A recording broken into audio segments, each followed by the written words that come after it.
What's up, good people? Mark Holmes here, and as always, I want to thank you all for watching, commenting, subscribing, and being part of the Joe Boo Sports Report.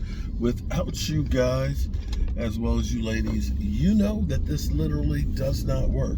You know, we're in the NFL silly season right now, where the NFL, of course, is got those 5 weeks of time before training camp opens up, and of course, then all hell breaks loose. So, you know, the watch is who's going to be the first one to get in trouble with the law. Hopefully, it's nobody with the Dallas Cowboys. You know, it's kind of crazy is the Dak Prescott hate and perception is kind of crazy. You know, this morning, I did my morning video before I left to come down here in the country. I'm going to be down here tonight, getting ready to do some work on the red brick house. Basically today and tomorrow is going to be my preliminary, getting all the materials that I need on order and getting this footer put in, so that way next week we'll come in, we'll rip down the walls and start rebuilding the kitchen. So this morning they were talking about Dak Prescott. I used a clip and stuff last night and this morning about how they look at him with having his mobility back, and literally he was playing on one leg last year. And reading the comments from people, oh, here we go, more excuses for Dak Prescott. You got more excuses. He sucks. They choked against the 49ers and everything else. Okay, I understand your point, and we didn't have success against the 49ers, but I wonder. Had we maybe had a few less penalties in that game, or somehow, found a way to win. Maybe the defense got a stop down there, with Randy Gregory ended up tackling the guy, and had a few more seconds to work with. If the Cowboys had won that game, would we still be trashing them as much as we do right now and looking to say, well, they were 12-5. They won a playoff game, and they're trending in the right direction.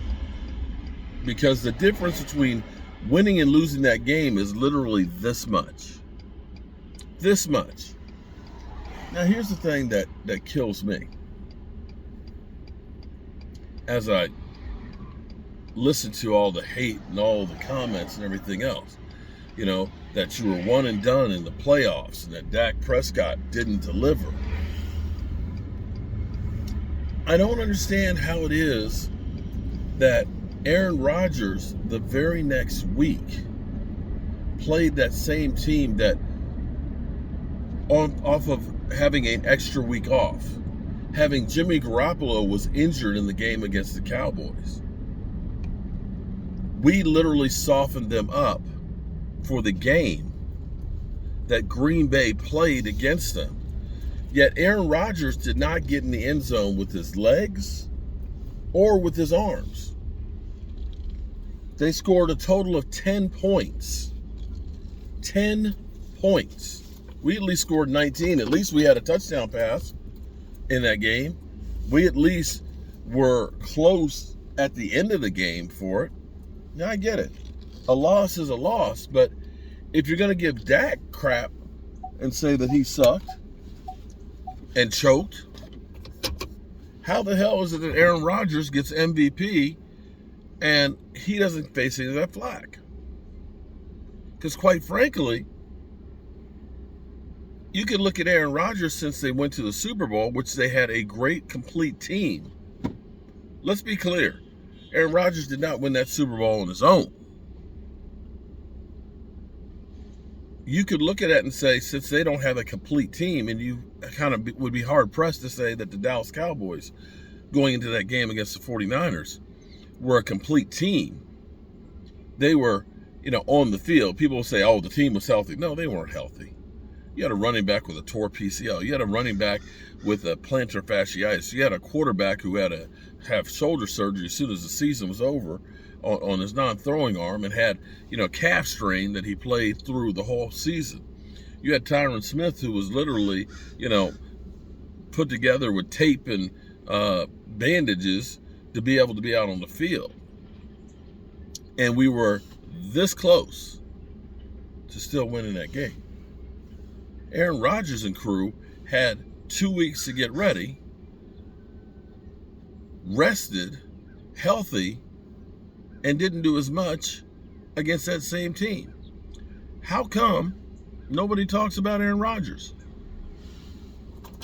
Didn't they choke as the number 1 seed? The number 1 seed? So, let's see, Brian Green just sent me a text. I think it's about Deshaun Watson. And it's funny that Deshaun Watson, this is kind of stuff that's crazy. Here it is, Deshaun Watson's contract is fully guaranteed, but yet they say that Dak Prescott's contract is, worst contract in football and prevents the Cowboys from getting players. The Cowboys have almost more cap space than anybody else right now. It's not Dak Prescott that's preventing the Cowboys from getting players. That's Stephen Jones. Don't let them manipulate and bullshit the hell out of you with all this false narrative to get a reaction. In the end, what they love is they love cowboy on cowboy crime. They love to see us fighting and angry and pissed off and stuff at each other's throats. Don't fall for that shit. Don't fall for it. So let me get this stuff unloaded. I got to make a run to Home Depot and get some stuff and get ready. Start working on this old house. This old house, what we're going to do, getting everything in shape to be able to take off the porch roof here and rebuild. That's going to be the first section we start working on to get that straightened out. Once we get that straightened out, then we'll work through on the main floor on here and be able to kind of continue to keep going on this. 202 years old, and we're going to give it new life. Yeah, buddy. I can't wait. Hope y'all are having a great day. Yep, that's the wrong one. Hope you guys are having a great day, and make the most of it, because you only have so many of them.